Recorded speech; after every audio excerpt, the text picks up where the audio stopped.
Hi guys, welcome back to my channel. I hope you're all doing well and I hope you're all getting prepared for Christmas. So this I'm running a behind with my videos as December is very busy, but I'm sure you're being entertained with plenty of Vlogmas videos on YouTube. And so I thought I would quickly get started on December content. So today we're going to be looking at the Artists and Illustrators Magazine for December. I'm loving the front cover, the art on the front cover, and let's get stuck in. As usual, I am using the Readly app. In case it's the first time you're watching one of my magazine flip-throughs, the Readly app is an online app that has thousands of magazines on all different genres. So whatever you're interested in, you can find magazines to read via the app. I think the subscription is $7.99. I'm not affiliated with the app or anything. I just use it for my monthly subscription magazines. So for that $7.99, I think it's $7.99. I'll put a link below if you're interested in using it, and I'm sure you get like a trial, but it's well worth it because 2 magazines will cover the cost of your monthly subscription, and there's lots of different, and there's colouring books on there, there's puzzle books, there's all types of things, so it's well worth the $7.99 a month. So let's get stuck in. So on here, also, if you want to save a page, all you have to do is, which is really handy, especially for like these art magazines, because there's like projects in them. In order to save a page for later onto your device, so that you can go back and follow the tutorial or read an article or anything like, or save any information from any of the magazines that you read, you press the icon at the bottom that has an arrow coming out of a box. So if you press that, it will tell you where to what you want to do with it. So you just save the image for later. So let's get stuck in.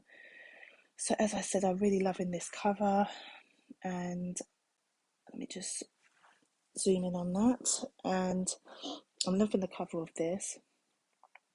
It's so nice. So let's get stuck in. This is just an ad, the welcome page, contents, letters. Let's get past the ads. Oh, exhibitions. So they always have exhibitions in the front section, so that you can go and when the exhibitions are on. But obviously, due to the current situation, I would advise checking ahead before planning to go to any of these exhibitions for any restrictions or measures that you may have to take if you're visiting these places, because these magazines are published quite in advance of the actual dates of the exhibitions. Can't talk today. So yeah, there's quite a few.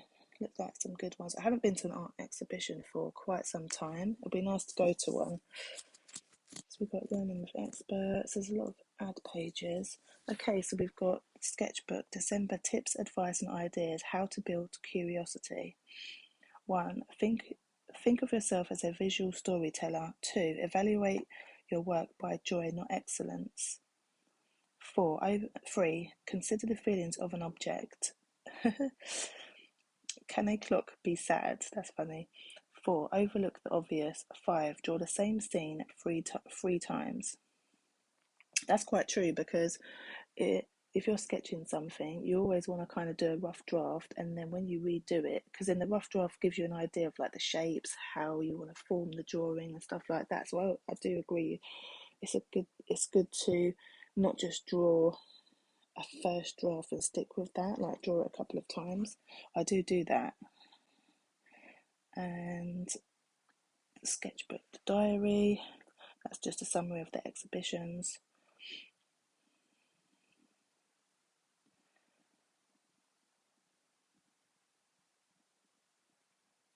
New hues, manganese violet, I don't know, violet. Discover a new colour every month. So every month they talk about like a new colour, and where it stemmed from, and just tells you a bit about it, which is always quite interesting. Fresh paint. Inspiring new artwork straight off the easel, Tim Benson. Tim's top tip: when painting thickly, it's crucial to clean the brushes with white spirit and apply paint swiftly to stop colours blending onto the canvas. Tony Foster.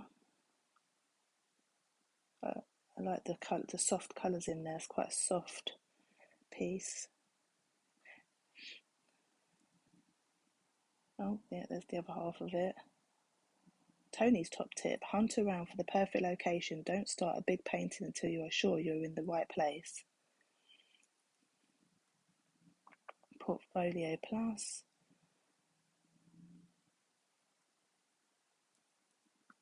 I like this. Winnie the Pooh. Very nice. That's quite nice.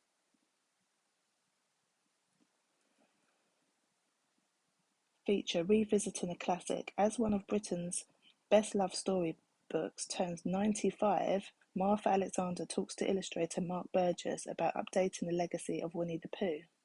That's an interesting article. Love that. How fun.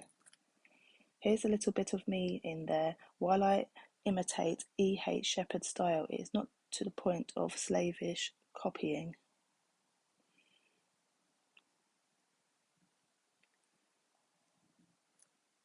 Loving these illustrations. Oh, that's nice. Look at that. Loving those. The most difficult part of working in someone else's style is that everybody has their own idea of what the characters look like. Yeah, I'll definitely be going back to read that article. Writing an artist's statement is an effective way to focus your attention. The working artist. Struggling to develop your personal style, it is time to make a statement, says our columnist Laura Boswell. Let me know below if you've had to write an artist statement. I have heard about an artist statement, obviously, when I was doing my art degree. Art history, colour obsession. Author and broadcaster Dr. James Fox explores our changing tastes in pigments and why the favourite hues of leading painters has a profound influence on their art. I love Gustav Klimt's work. There's actually I saw online that there's an exhibition like where they've brought his work to light. Not to light. They've brought his work to life. So it looked really good. I don't know. It was something I was like skimming through, and I just saw like a glimpse of it. But yeah, there's something going on with Klimt's work that's being showcased. Like I think this, I love this piece. He's one of my favourite artists. I've actually got some books on his work. Yeah, so there's this piece, but it's all like there's a massive exhibition of it, and it's all lit up and everything, where they've kind of tried to bring it to life. It's beautiful. Like this piece is beautiful. Can you imagine what this looks like in real life? Oh, I love that. I do like Turner's work. J.M.W. Turner was always on the lookout for the new kinds of yellow, harassing shopkeepers and artists. I watched a film that came out about his work a few years ago. It was so interesting. I don't know if it's available now or where I watched it. I can't remember if it was on Netflix or I can't remember where I saw it, but it was really interesting.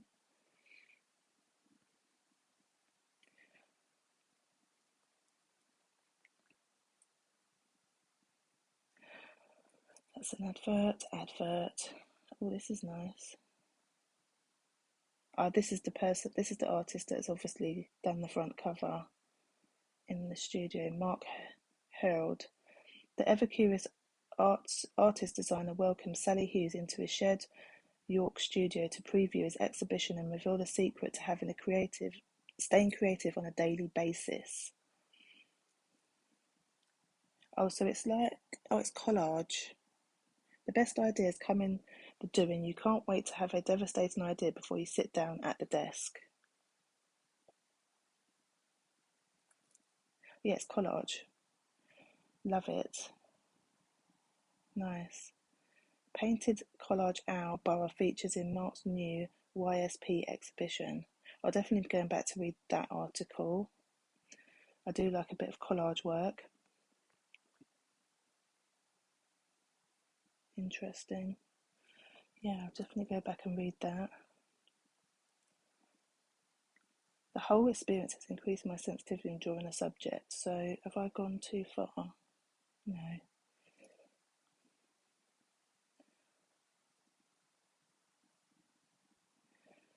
Amy's story. When a brain hemorrhage left young portrait artist Amy Izzat partially blind, she never gave up on her passion for art. Here she reveals how she turned a tragic loss into creative gain.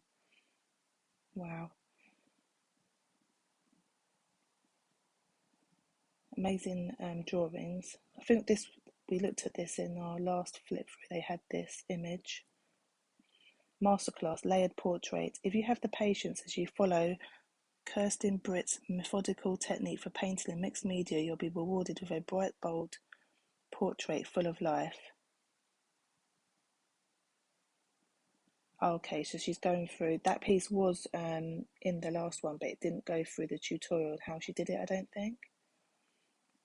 But yeah, that's cool. That'll be interesting to follow that tutorial, actually. I really like this issue. It's really good. I'm loving all the artwork.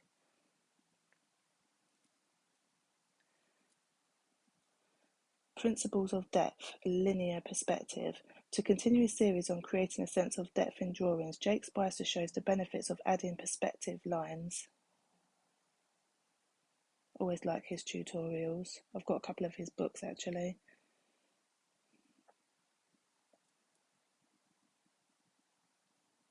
I've got that figure drawing book there. Technique, the Loomis method. Golden Age illustrator Andrew Loomis developed a structured way of drawing. Lizette Dingemans gives a primer to his enduring techniques. Okay.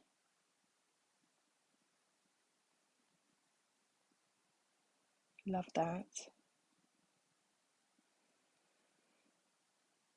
Demo, a Loomis style portrait. See, these are some good tutorials in here as well, this issue.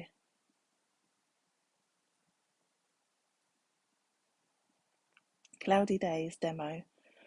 Dull weather shouldn't mean dull paintings. Graham Booth shows how looking a little harder to find strong light and dark shapes can add interest to even a mediocre scene.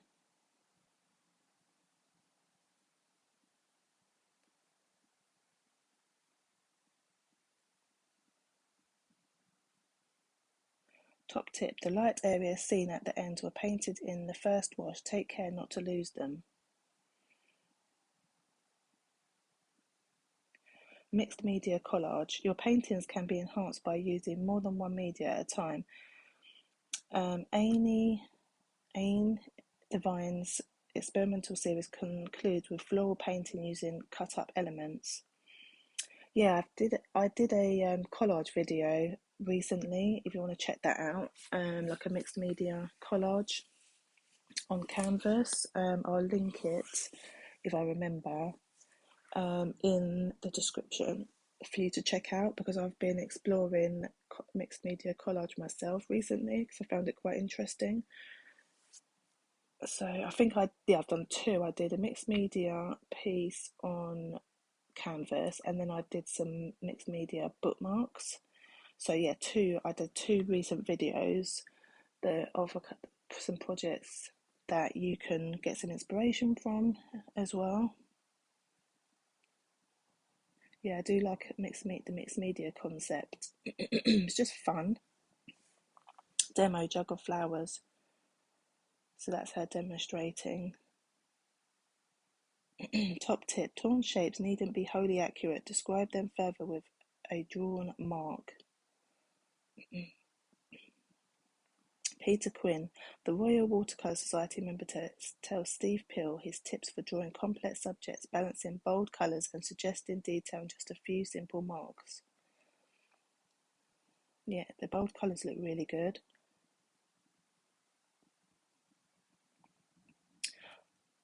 Excuse me.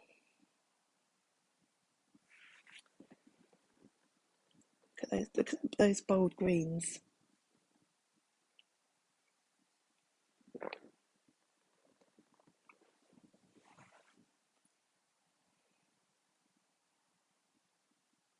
Oh, I like this one on the right hand side in the corner.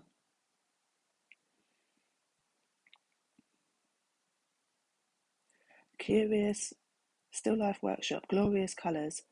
Ask an Artist Peter Keegan continues his 3-part still life painting workshop by sharing a foolproof way of mixing colours based around 2 simple questions.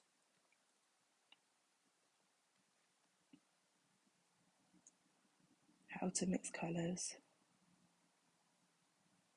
So you can save all these tutorials and then just go back, create like a little folder and go back to them when you need some inspiration or you want to practice. So that comes to the end of it. I really enjoyed that issue and I hope you did too. There was lots of fantastic art, lots of fantastic tutorials. This was definitely one of my favourite issues that they've done recently. So that concludes this video. I'm going to be doing a second flip through as I always do too, and I will see you in that video. Thanks for watching and don't forget to subscribe and check out my recent videos, the collage ones, as they relate quite well to this. I'll try and link them below so you can check them out to give you some inspiration and try out some mixed media collage because it's really fun. Anyway, take care, and if you don't watch any further videos, then have a good Christmas. See you later. Bye.